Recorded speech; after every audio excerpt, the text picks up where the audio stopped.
Hola, ¿qué tal? Yo soy Andric, bienvenido a mi canal. En este video ya nada más es para cerrar los videos hablando de todo lo de Linux. Como lo dije en un principio, el objetivo de estos videos no es convertirte en ingeniero, no es convertirte en especialista en Linux, no es nada de eso.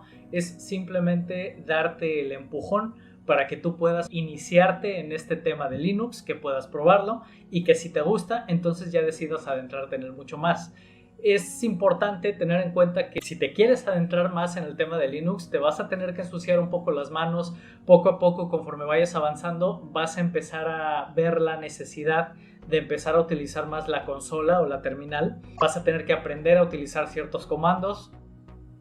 De la forma en la que te lo enseñé, es la forma en la que menos vas a necesitar la terminal. Sin embargo, puede ser que en algún momento algún detalle en tu equipo, no sé, algo en cuestiones de sonido o algún detalle específico, puede ser que notes que no te esté funcionando al 100%.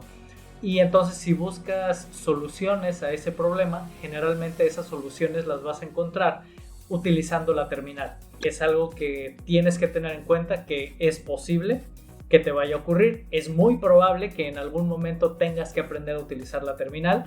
La realidad es que yo, por ejemplo, yo no soy muy especialista en todo el tema de la terminal. Me defiendo un poco, pero no la manejo así a un nivel muy avanzado. Sin embargo, tengo amigos que ellos sí, ellos pueden construir su propio Linux de cero utilizando Arch y construyen absolutamente todo. Desde cero pueden construir su propio sistema. Yo la verdad no me he metido tanto a eso porque mi idea es más utilizar el sistema más que construirlo. La ventaja que tienes si tú te pones a construir tu sistema, pues es que sabes perfectamente cada una de las cosas que le pusiste al sistema y por lo tanto sabes cómo está funcionando. Si llegas a tener algún problema, ¿qué problema puede ser? Esa es la ventaja que tiene Linux, que tú lo puedes construir desde cero o puedes tomar una distribución ya hecha, que ya alguien se rompió la cabeza y ya hizo el trabajo por ti, donde tú simplemente lo instalas en tu equipo o lo ejecutas desde una sesión en vivo y con eso tú ya puedes estar probando el sistema. Pero bueno, ahora ya nada más respondiendo a las preguntas, porque he recibido algunas preguntas sobre esto. Y una de las cosas que me han preguntado es, bueno, ¿y por qué prefieres Linux? Si me preguntas directamente por qué prefiero yo Linux, en Linux hay dos cosas específicas que para mí es por lo que decido quedarme con él. La primera es que Linux para mí significa libertad y segundo significa tranquilidad.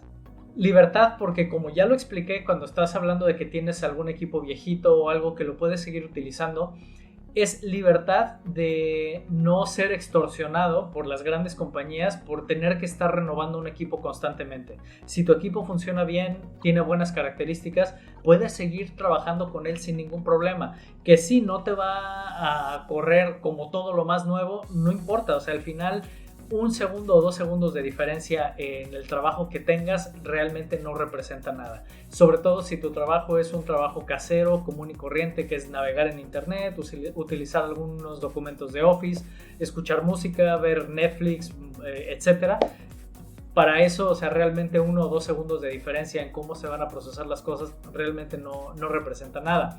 Y esto obviamente también va de la mano con el hecho de que Linux yo lo puedo utilizar como yo quiera. Simplemente puedo decidir cuándo instalar actualizaciones, cómo instalarlas, etc. Con Windows, a menos que deshabilites el servicio, en cualquier momento de pronto te va a decir, pues apaga tu equipo porque ya lo voy a actualizar. Y si estás a la mitad, ha habido gente que le ha pasado que va a dar una conferencia y su equipo se pone a actualizarse y es una actualización de las pesadas que dura 2 horas. Hay gente que le ha tocado en clases que están trabajando y de pronto pues su equipo ya decidió ponerse a actualizar, o que vas a iniciar tu máquina y al momento que la vas a iniciar pues se pone a instalar actualizaciones. Todo ese tipo de cosas es porque el sistema hace lo que quiere cuando él quiere. Y además Windows se jode cuando quiere. O sea, tú puedes estar trabajando muy bien con él y a los 2 meses de pronto ya dejó de funcionar bien. Todo ese tipo de cosas con Linux no te pasan.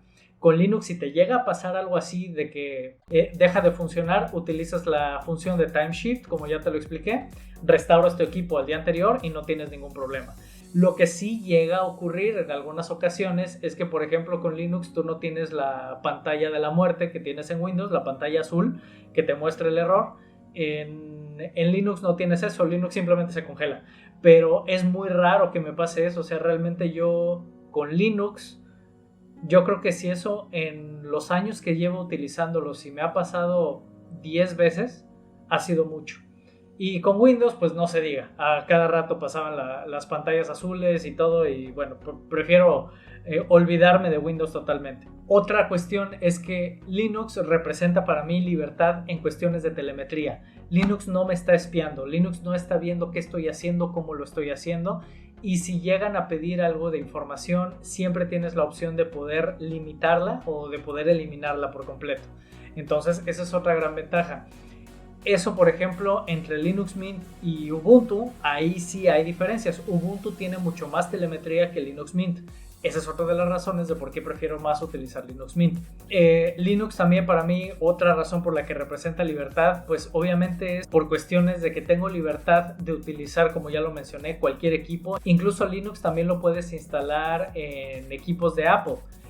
Ahí nada más depende de qué tan nuevos o qué tan viejos son y es un proceso un poquito diferente, pero al final también lo puedes instalar ahí. Por ejemplo, con las últimas Mac que han salido que llevan el procesador M1, Linux aún no funciona con M1, sin embargo ya se está desarrollando un kernel para poder trabajar con él. Entonces yo espero que en máximo 1 o 2 años más ya sea posible poder trabajar Linux en equipos de Apple con el procesador M1. Pero bueno, esa es una estimación mía, puedo estar totalmente equivocado. También por lo mismo, como ya lo dije, como Linux tú puedes construir tu propio sistema, es libertad absoluta en las configuraciones de tu equipo. Tú puedes decidir qué quitas, qué pones, cuándo y cómo. Y de igual manera, el software que tú quieras utilizar, tienes infinidad de software disponible. La mayoría va a ser software que va a ser libre y de código abierto, no todo. Sobre todo si utilizas, por ejemplo, Linux, que es la distribución Elementary OS. Si utilizas ese, ahí vas a encontrar que la tienda de aplicaciones o el gestor de software te permite instalar software que ese sí tienes que pagar por él.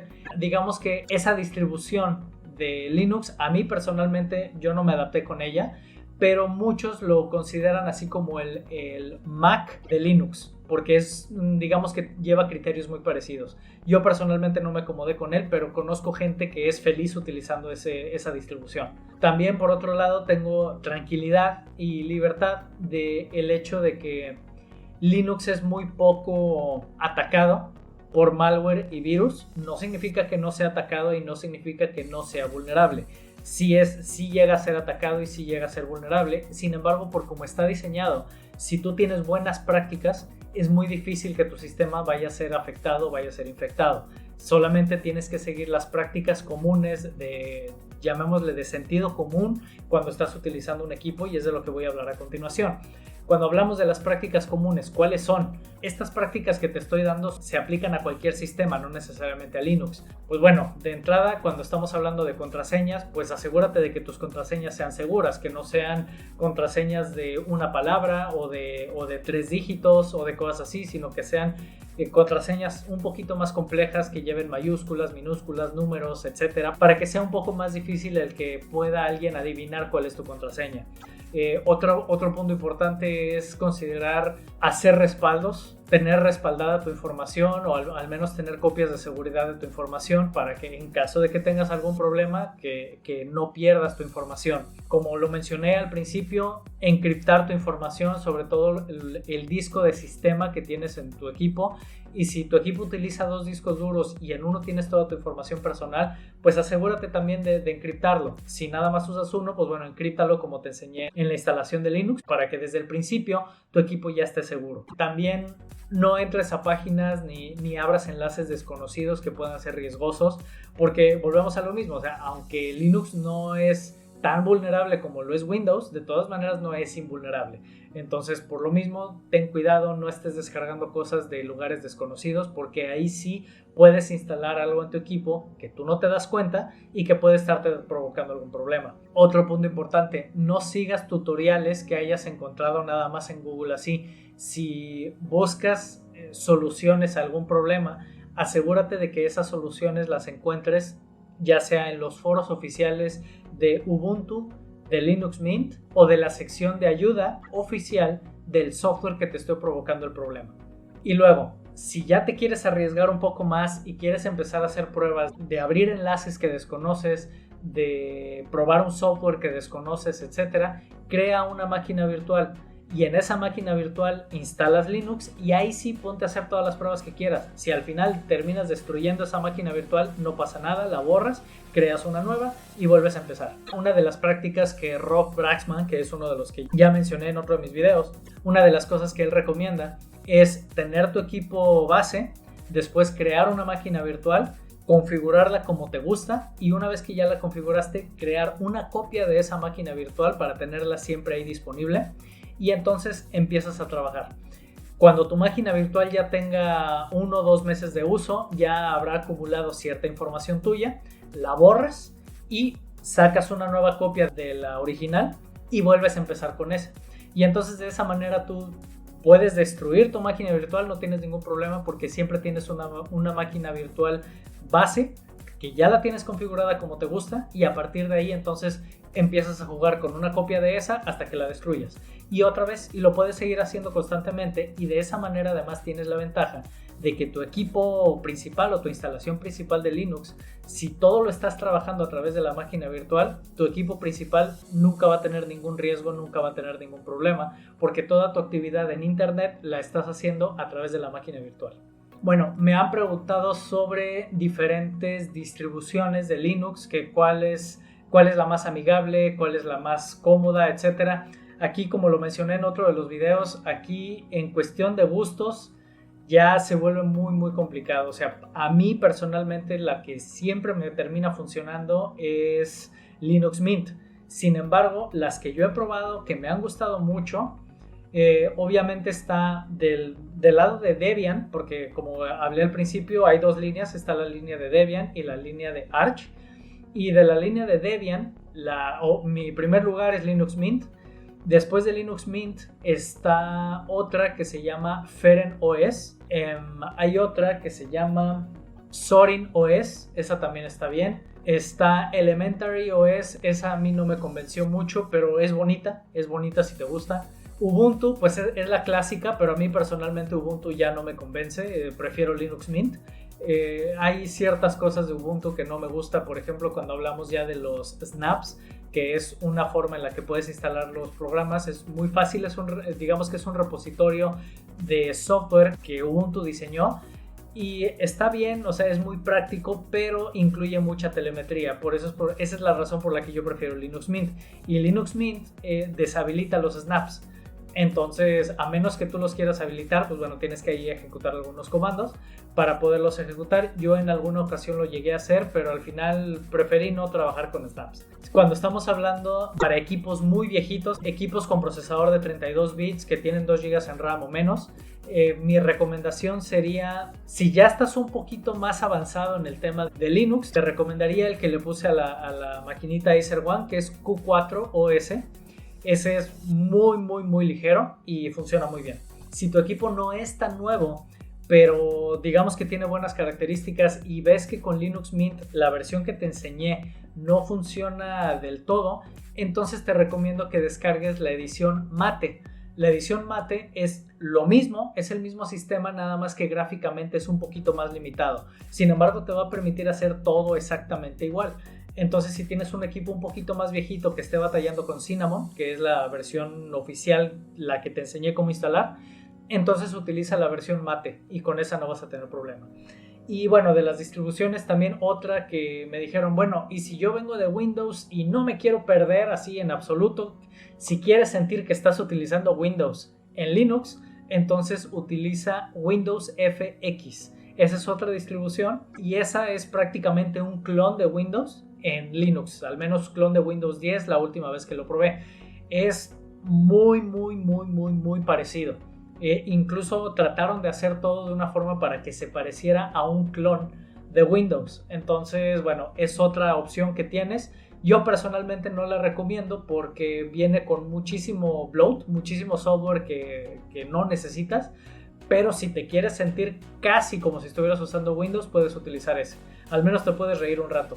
Hay otro que si tú vienes, por ejemplo, de Apple y te gusta cómo funciona el sistema Mac, hay uno que se llama Pear OS, Pera, y ese, haz de cuenta que es un clon de Mac OS, nada más que en lugar de la manzanita es una pera. Y es prácticamente un clon, funciona prácticamente igual. También está basado en Debian, por lo tanto todo lo que aplica en Ubuntu, en Linux Mint, en Debian, prácticamente va a aplicar también ahí.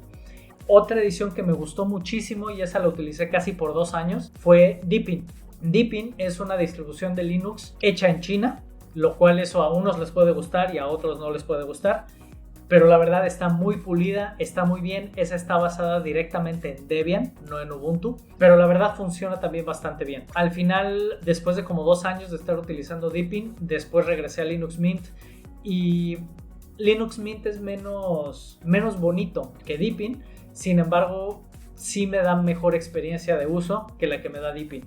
Y luego, cuando hablamos de la línea de Arch, el único sistema que yo he probado que me gustó fue Manjaro o Manjaro. Algunos le dicen Manjaro, otros le dicen Manjaro. Ese sistema a mí me gustó muchísimo. El problema que tuve es que para virtualizar algunas cosas no siempre me dejó. Y eso fue lo que me detuvo para seguir utilizando ese sistema y tuve que regresar a Linux Mint. Manjaro, la diferencia que tiene, o al menos la diferencia que tiene la línea de Arch con la de Debian, es que la línea de Debian, los sistemas se actualizan menos porque buscan más seguridad sobre novedad. Entonces, los sistemas basados en Debian, y específicamente Debian, las actualizaciones que vas a recibir son muy limitadas porque lo que buscan es estabilidad en el sistema. En el caso de Arch, el enfoque es opuesto. Ahí lo que se busca es más la novedad, el que tengas acceso al software lo más nuevo que acabe de salir, vas a tener acceso a ese software. Sin embargo, a costa de estabilidad. Puede ser que algunas cosas te funcionen bien, otras que no te funcionen tanto. Y esa es la razón de por qué decidí yo no seguir con Manjaro. Porque con Manjaro pasaba más tiempo tratando de resolver problemas del software que yo quería utilizar que utilizando el mismo software. Y entonces cuando ya llevo 1 o 2 semanas batallando más, tratando de hacer que el equipo funcione como quiero, más que utilizando el equipo funcionando como a mí me gusta, ahí fue cuando dije, no, pues con la pena voy a regresar a Linux Mint. Y esa experiencia me ha pasado como 4 o 5 veces, que he esperado 6 meses, 8 meses, 1 año, donde ya Manjaro ya tiene una nueva edición y digo, bueno, ahora sí la voy a probar. Y cuando empiezo a probarla, al final vuelvo a tener el mismo problema. Entonces, por lo mismo siempre termino regresando a Linux Mint. Pero ahí ya depende de ti, ahí depende de qué quieres hacer, cómo lo quieras utilizar. Es cuestión de que te des la oportunidad de probar. Es normal que cuando apenas estás iniciándote en Linux, primero te agarres a uno con el que te acomodas muy bien.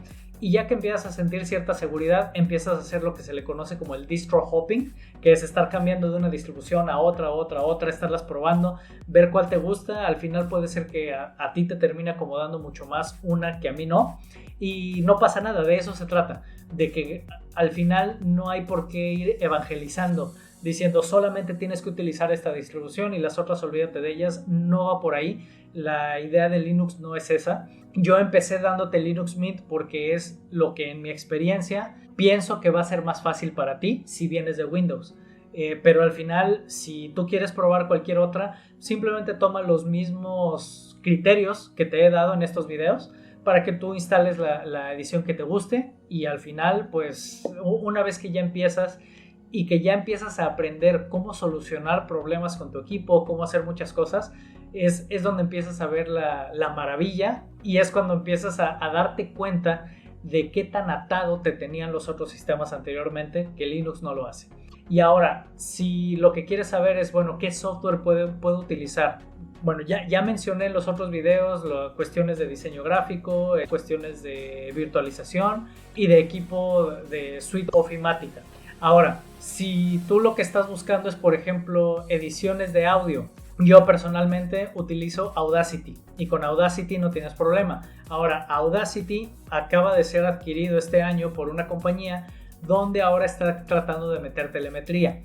Por lo mismo, ya hay un fork de Audacity que yo no lo he utilizado porque la versión de Audacity que yo utilizo es anterior a cuando esta compañía adquirió Audacity. Por lo tanto, la edición de Audacity que yo utilizo que es antes de la 3, ya no incluye telemetría o aún no incluye telemetría, entonces con eso yo no tengo problema y hasta ahorita ese software me ha funcionado bien, no necesito actualizarlo, por lo tanto estoy bien con eso.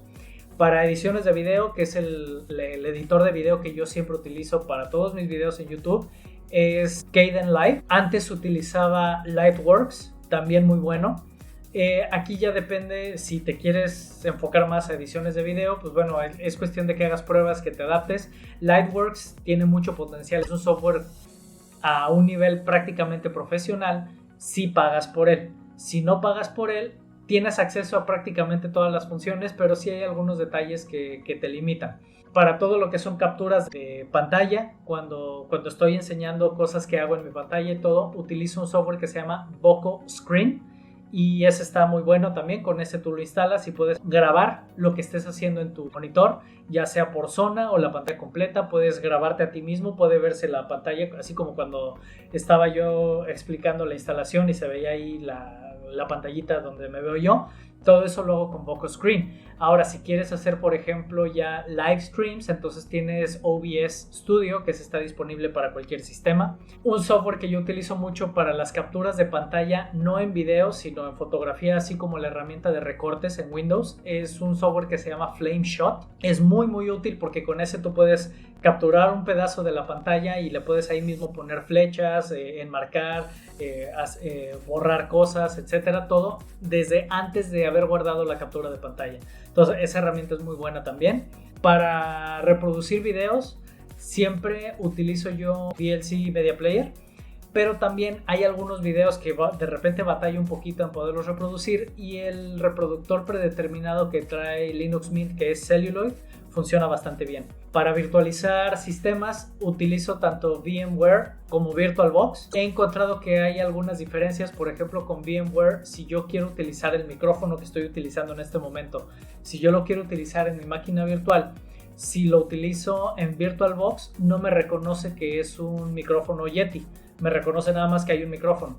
Y cuando utilizo VMware sí me reconoce que es un micrófono Yeti y por lo tanto me permite utilizar el software de Blue, me permite configurar mi micrófono de una forma en la que VirtualBox no me permitía. Navegadores, bueno, como ya hablé en el otro video, utilizo Firefox, Brave, Vivaldi y LibreWolf.